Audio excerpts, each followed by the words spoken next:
Next देखिए topic conditions for constructive and destructive interference. कल देखिए इंटरफेरेंस किया था। इंटरफेरेंस में क्या है, number of light waves mix up होती थी और इंटरफेरेंस पैटर्न बनता था। सेंटर पे क्या था, ब्राइट फ्रिंज और डार्क ब्राइट, ऐसे कुछ पैटर्न जो है वो प्रोड्यूस होता था। अब उसके बाद देखिए कंडीशंस के लिए, कंस्ट्रक्टिव और डिस्ट्रक्टिव इंटरफेरेंस के लिए हमें कम से कम 2 वेव्स चाहिए इंटरफेरेंस प्रोड्यूस करवाने के लिए। ये फर्स्ट डिस्प्लेसमेंट वेव कलेक्ट कर लिया और ये सेकंड। ए बी क्या है, एम्पलीट्यूड इन 2 वेव्स के, और फाई क्या है, इनमें फेस डिफरेंस हो गया। अब इंटरफेरेंस प्रोड्यूस करवानी है तो दोनों को मिक्सअप करना पड़ेगा, तो दोनों को प्लस कर दिया, ये दोनों की वैल्यू डाल दी। जहाँ पे ये फार्मूला लग जाएगा साइन ए प्लस बी का, sign A cos be cause A sine B, और बी को साथ में, ये बाहर बी है, बी को साथ में मल्टीप्लाई कर दोगे। बाद में इन दोनों में से कॉमन निकाल लो, साइन ओमेगा टी, और अंदर क्या रह जाएगा, ए प्लस बी कॉस फाई। इसको ऐसे ही लिख देंगे। ये बन गया हमारे पास। अब इसको पुट कर दिया जाएगा, ए कॉस थीटा और बी साइन फाई को पुट कर दिया जाएगा ए साइन थीटा। दोनों की वैल्यू जहाँ भी पुट कर दो, ये बन गया। अब ये भी फार्मूला बन गया, sign A cos B plus cos A sine B. ये जो है वो कॉमन निकाल लेंगे इसमें, ये फार्मूला बन गया।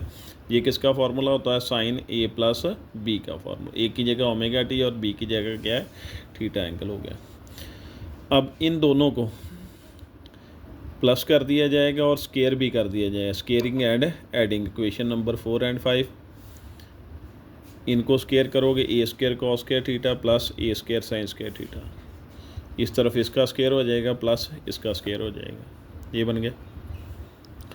इस तरफ से ए स्केयर कॉमन निकालोगे, इसकी वैल्यू क्या होती है, 1 होती है। Cos square theta plus sine square theta की वैल्यू क्या है, 1 है।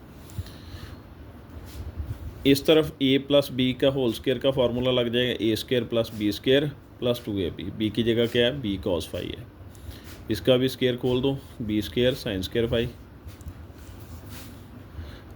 अब इसमें और इसमें बी स्केयर कॉमन है, बी स्केयर कॉमन निकाल देंगे, cos square phi plus sine square phi. इसको पीछे लिख लिया, ये इसकी वैल्यू फिर से क्या आ गई, 1 आ गई।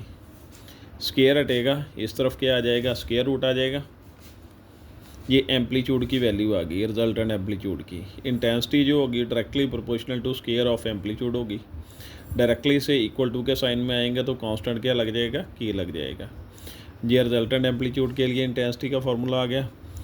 और फर्स्ट वेव के लिए स्मॉल ए आ जाएगा एम्पलीट्यूड, और सेकंड के लिए क्या आ जाएगा, स्मॉल बी जो है वो आ जाएगा। अब देखिए इसमें ए की वैल्यू डाल दी, ये वाली, ए स्केयर, स्केयर के साथ स्केयर रूट कैंसिल हो जाएगा और ये फार्मूला बन जाएगा। अब इसको इसके साथ जब मल्टीप्लाई करोगे, के ए स्केयर की वैल्यू क्या है, I1, के बी स्केयर की वैल्यू क्या है, I2 आ गई। और इसकी वैल्यू इन दोनों को मल्टीप्लाई कर कर निकाल लोगे, वो कैसे, ऐसे मल्टीप्लाई कर दो, I1 I2। इस तरफ क्या है, के दोनों के साथ है तो के स्केयर आ गया, ए स्केयर बी स्केयर आ जाएगा। अब के स्केयर इस तरफ शिफ्ट कर दो,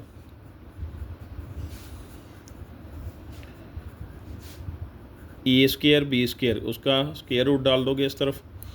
ए बी की वैल्यू क्या आ जाएगी, I1 I2 अंडर रूट के बीच में, और जो स्केयर कैंसिल हो जाएगा, के बाहर आ जाएगा, इसके साथ भी के है और के साथ के कैंसिल हो जाएगा, 2 वैसे ही आ गया, और ये वैल्यू बच जाएगी, वो जहाँ पे पुट कर दी इसकी वैल्यू, ये आ गई।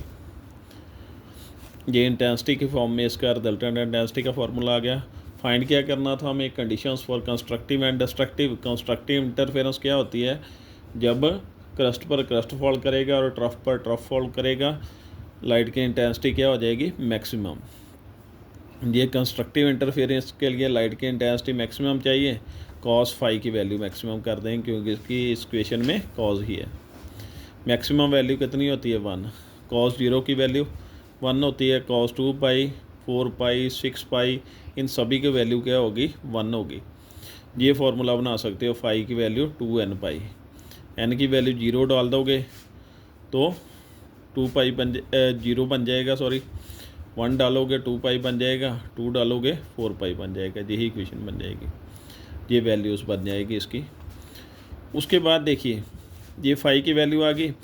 पाथ डिफरेंस, अब पाथ डिफरेंस का फार्मूला लिखिए कंस्ट्रक्टिव इंटरफेरेंस के लिए, वो बनाना है। ये पाथ डिफरेंस का फार्मूला यूज़ कर लिया जाएगा और इसमें फाई की वैल्यू जो है वो पुट कर दी जाएगी, कौन सी, ये वाली पुट कर दी जाएगी। ये पुट करेंगे, अब 2 पाई के साथ 2 पाई कैंसिल हो जाएगा और कंस्ट्रक्टिव इंटरफेरेंस के लिए हमारे पास ये जो है इसका पाथ डिफरेंस आ जाएगा कंस्ट्रक्टिव इंटरफेरेंस के लिए। डिस्ट्रक्टिव के लिए इंटेंसिटी की वैल्यू क्या होनी चाहिए, मिनिमम। जब क्रस्ट ट्रफ पर फॉल करेगा तो लाइट की इंटेंसिटी क्या हो जाएगी, मिनिमम हो जाएगी, तो डिस्ट्रक्टिव इंटरफेरेंस जो है वो प्रोड्यूस हो जाएगी। इसलिए कॉस फाई की वैल्यू -1 डाल दी, मिनिमम वैल्यू है। कॉस पाई जो होगा वो -1 होगा, 3 पाई, 5 पाई, 7 पाई, इसका फार्मूला फाई का जे बनेगा। फिर से पाथ डिफरेंस जो होगा दो वेव्स में उसका फार्मूला लिख लिया और फाई की वैल्यू जो है ये डाल देंगे, पाई के साथ पाई कैंसल। डिस्ट्रक्टिव इंटरफेरेंस के लिए हमारे पास ये पाथ डिफरेंस आ जाएगा, 2 वेव्स में जो है इतना पाथ डिफरेंस होगा तो डिस्ट्रक्टिव इंटरफेरेंस जो है वो प्रोड्यूस होगी। ये थी कंडीशंस फॉर कंस्ट्रक्टिव और डिस्ट्रक्टिव इंटरफेरेंस। Thank you.